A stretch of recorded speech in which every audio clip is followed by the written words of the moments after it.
Élimination au prochain tour. Donc, à prochain passage.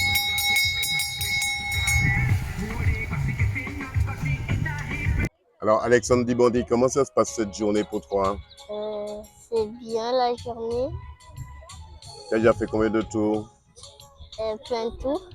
Tu es accompagné avec qui? Ma maman et mon frère et ma soeur. Aujourd'hui, c'est votre journée, la journée de vélo pour les enfants, pour la famille. Oui. Tu es en quelle classe? Chez les grands, Chez les grands, c'est quelle classe? en En maternelle. maternelle. Comment tu arrives à gérer la passion qui est ton vélo et gérer également les études qui est l'école pour toi? Tu arrives à gérer les deux? Tu apprends bien en classe? Oui. C'est lui? Monsieur Jazz, oui. Avec nous dans cette journée pour les jeunes, mais les mamans également, et Madeleine Dibandi, deux mots sur cette journée. Oui, donc c'est une journée un peu particulière parce que c'est une épreuve façon piste. On a une épreuve au scratch, une épreuve par élimination et une course au point. Donc c'est intéressant, c'est un autre format de course qui mérite d'être revu sur d'autres épreuves.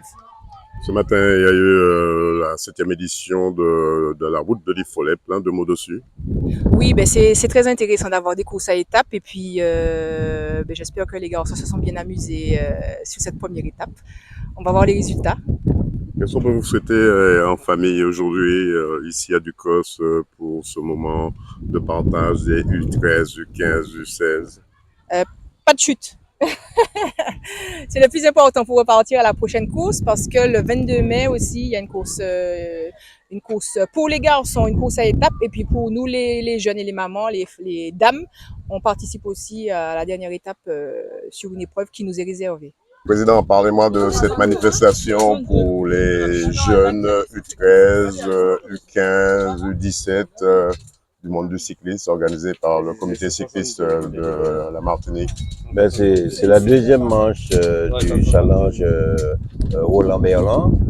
Qui est Roland Berland? Roland Berland, c'est un ancien professionnel qui a participé à beaucoup de compétitions des pros en métropole, plusieurs Tours de France, qui a voulu en quelque part investir sur des organisations des jeunes Martiniquais.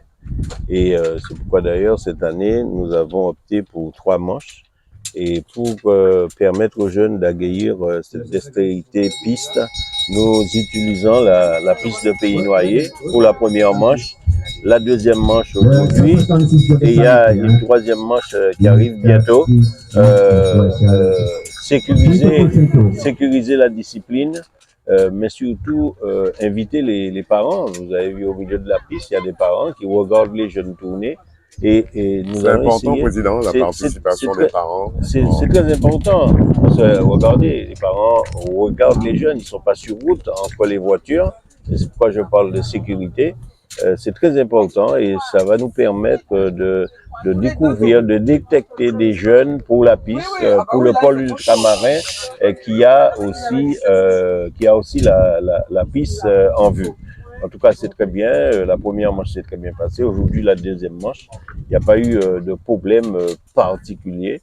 Et puis, nous allons continuer. Mais au fur et à mesure, on va pouvoir faire monter la pression d'organisation sur cette piste. Parce qu'il y a beaucoup de choses à faire. Et puis, pour le moment, c'est les petites catégories et voir dans quelle mesure, pour les grandes catégories, on puisse mettre en place des courses éliminatoires, des courses américaines. Attention, c'est parti.